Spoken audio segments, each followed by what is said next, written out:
ಎಲ್ಲರಿಗೂ ನಮಸ್ಕಾರ. Welcome to my channel. ಇವತ್ತಿನ ವಿಡಿಯೋದಲ್ಲಿ ಮಧ್ಯಾಹ್ನದ ಊಟಕ್ಕೆ ರಾಗಿ ಮುದ್ದೆ ಅಥವಾ ಅನ್ನದ ಜೊತೆಗೆ ಒಂದು ಒಳ್ಳೆ ಟೇಸ್ಟಿಯಾಗಿರುವಂತಹ ಹೀರೆಕಾಯಿ ಹೆಸರುಕಾಳು ಬಸ್ಸಾರು ಯಾವ ರೀತಿಯಾಗಿ ಮಾಡೋದು ಅಂತ ತಿಳಿಸ್ಕೊಡ್ತಾ ಇದ್ದೀನಿ. ತುಂಬಾ ರುಚಿಯಾಗಿರುತ್ತೆ ನಮ್ಮ ಹಳ್ಳಿ ಶೈಲಿಯಲ್ಲಿ ಮಾಡೋದ್ರಿ.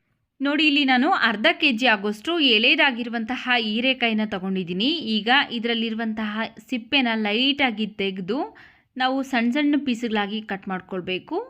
ಬಲ್ತಿದ್ರೆ ಇದರಲ್ಲಿರುವಂತಹ ಬೀಜನ ತೆಗಿಬೇಕಾಗತ್ತೆ. ನಾನಿಲ್ಲಿ ಎಳೆದಾಗಿ ಇರುವಂತಹ ಹೀರೆಕಾಯಿನ ತಗೊಂಡಿರೋದ್ರಿಂದ ತಿರುಳು ಹಾಗೆಯೇ ಬೀಜ ಏನನ್ನು ಸಹ ತೆಗಿತಾ ಇಲ್ಲ. ಈ ರೀತಿಯಾಗಿ ಚಿಕ್ಕ ಚಿಕ್ಕ ಪೀಸ್ಗಳಾಗಿ ಕಟ್ ಮಾಡಿ ಇಟ್ಕೊಂಡಿದ್ದೀನಿ. ನೋಡಿ, ಈಗ ಈ ಹೀರೆಕಾಯಿನೆಲ್ಲ ಚೆನ್ನಾಗಿ ಮತ್ತೆ ಒಂದ್ಸರಿ ತೊಳ್ಕೊಂಡು ಬಂದಿದ್ದೀನಿ.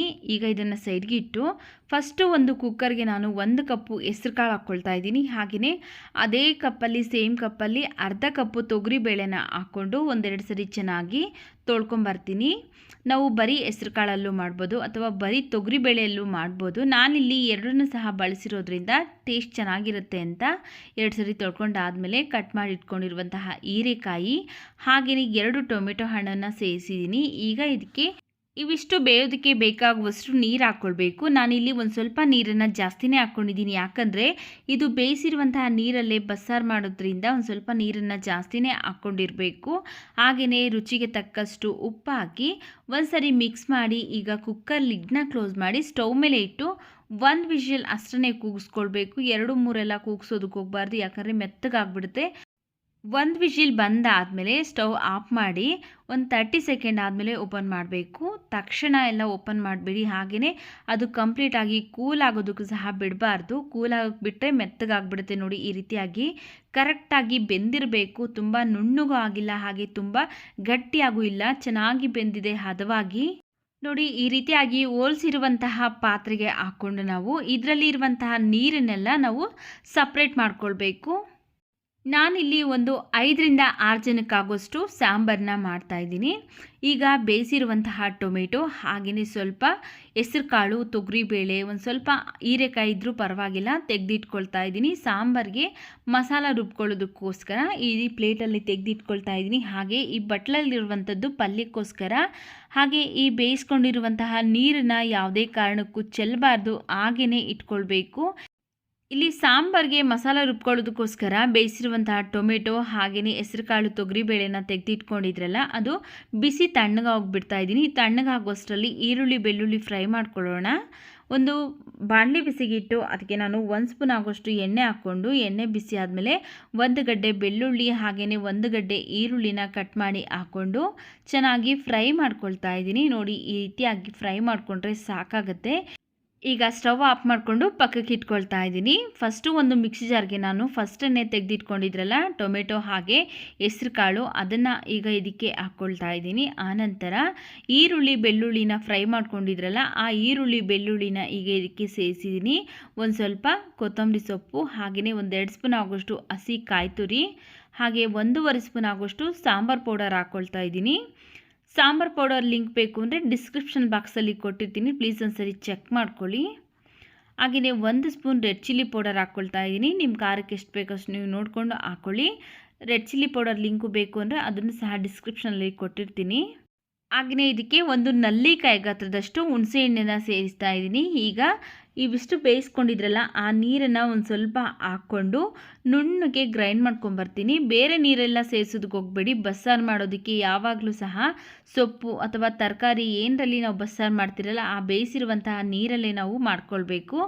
ಫಸ್ಟೇ ನಾವು ತರಕಾರಿ ಎಲ್ಲ ಬೇಯಿಸ್ಕೊಂಡಿದ್ರಲ್ಲ, ಅದೇ ಕುಕ್ಕರ್ಗೆ ರುಬ್ಕೊಂಡಿರುವಂಥ ಮಸಾಲ ಹಾಕ್ಕೊಂಡಿದ್ದೀನಿ. ಆನಂತರ ಮಿಕ್ಸಿ ಜಾರ್ಗೆ ತರಕಾರಿ ಬೇಯಿಸ್ಕೊಂಡಿದ್ರಲ್ಲ ನೀರು, ಆ ನೀರನ್ನು ಸ್ವಲ್ಪ ಹಾಕ್ಕೊಂಡು ಮಿಕ್ಸಿ ಜಾರ್ ತೊಳೆದ್ಬಿಟ್ಟು ಈಗ ಇದಕ್ಕೆ ಹಾಕ್ಕೊಂಡಿದ್ದೀನಿ. ಉಳಿದಿರುವಂತಹ ತರಕಾರಿ ಬೇಯಿಸಿರುವಂತಹ ನೀರನ್ನು ಸಹ ಇದಕ್ಕೆ ಹಾಕ್ಕೊಂಡು ಚೆನ್ನಾಗಿ ಮಿಕ್ಸ್ ಮಾಡ್ಕೊಳ್ತಾ ಇದ್ದೀನಿ. ನೋಡ್ಕೊಳ್ಳಿ, ಉಪ್ಪು ಖಾರ ಏನಾದರೂ ಬೇಕು ಅಂದರೆ ಈ ಟೈಮಲ್ಲಿ ಸೇರಿಸ್ಕೊಂಡು ನಾವು ಕುದಿಸ್ಕೊಳ್ಬೋದು. ಉಪ್ಪು ಖಾರ ಎಲ್ಲವೂ ಸಹ ಕರೆಕ್ಟಾಗಿ ಈಗ ಇದೆ. ಇದನ್ನು ಸ್ಟವ್ ಮೇಲೆ ಇಟ್ಟು ನಾನು ಚೆನ್ನಾಗಿ ಒಂದು 3-4 ನಿಮಿಷ ಕುದಿಸ್ಕೊಳ್ತೀನಿ. ನೋಡಿ, ಈಗ ಚೆನ್ನಾಗಿ ಸಾರು ಕುದೀತಾ ಇದೆ. ಉಪ್ಪು ಹುಳಿ ಖಾರ ಎಲ್ಲವೂ ಸಹ ಹದವಾಗಿ ಪರ್ಫೆಕ್ಟಾಗಿ ಇದೆ. ಈಗ ಬಸ್ಸಾರು ರೆಡಿಯಾಗಿದೆ. ಪಕ್ಕಕ್ಕಿಟ್ಟು ಒಗ್ಗರಣೆ ಮಾಡ್ಕೊಳ್ಳೋಣ ಬನ್ನಿ. ಸ್ಟವ್ ಮೇಲೆ ಒಂದು ಪಾತ್ರೆ ಬಿಸಿಗಿಟ್ಟು ಅದಕ್ಕೆ ನಾನು 1 ಟೇಬಲ್ ಸ್ಪೂನ್ ಆಗೋಷ್ಟು ಎಣ್ಣೆ, ಸ್ವಲ್ಪ ಸಾಸಿವೆ ಹಾಕ್ಕೊಂಡಿದ್ದೀನಿ. ಸಾಸಿವೆ ಎಲ್ಲ ಸಿಡಿದಾದ್ಮೇಲೆ ಈಗ ಇದಕ್ಕೆ ಒಂದು ಸ್ವಲ್ಪ ಹಸಿ ಕರಿಬೇವಿನ ಸೊಪ್ಪನ್ನು ಹಾಕ್ಕೊಂಡು ಚೆನ್ನಾಗಿ ಫ್ರೈ ಮಾಡಿ, ಈಗ ನಾವು ಫಸ್ಟನ್ನೇ ಮಾಡಿ ಎತ್ತಿಟ್ಕೊಂಡಿದ್ರಲ್ಲ ಬಸ್ಸಾರು, ಆ ಬಸ್ಸಾರನ್ನು ಈಗ ಇದಕ್ಕೆ ಹಾಕ್ಕೊಳ್ತಾ ಇದ್ದೀನಿ. ರಾಗಿ ಮುದ್ದೆ ಜೊತೆಗೆ ಈ ಬಸ್ಸಾರು ಸೂಪರ್ ಕಾಂಬಿನೇಷನ್. ಯಾವತ್ತೂ ತಿಂದಿಲ್ಲ ಬಸ್ಸಾರು ಅನ್ನೋರು ಒಂದ್ಸಲಿ ನೀವು ಟ್ರೈ ಮಾಡಿ. ರಾಗಿ ಮುದ್ದೆ ಜೊತೆಗೆ ತುಂಬ ಇಷ್ಟಪಡ್ತೀರಾ, ಮತ್ತೆ ಮತ್ತೆ ಮಾಡ್ಕೊಂಡು ತಿಂತೀರಾ, ಅಷ್ಟು ರುಚಿಯಾಗಿರುತ್ತೆ ನೋಡಿ. ಈಗ ಸಾರನ್ನು ಹಾಕಿ ಚೆನ್ನಾಗಿ ಒಂದ್ಸರಿ ಮಿಕ್ಸ್ ಮಾಡಿ ಸ್ಟವ್ನ ಆಫ್ ಮಾಡ್ಕೊಳ್ತಾ ಇದ್ದೀನಿ. ಹಾಗೆ ಈಗ ನಾವು ಪಲ್ಯ ರೆಡಿ ಮಾಡ್ಕೊಳ್ಳೋಣ ಬನ್ನಿ.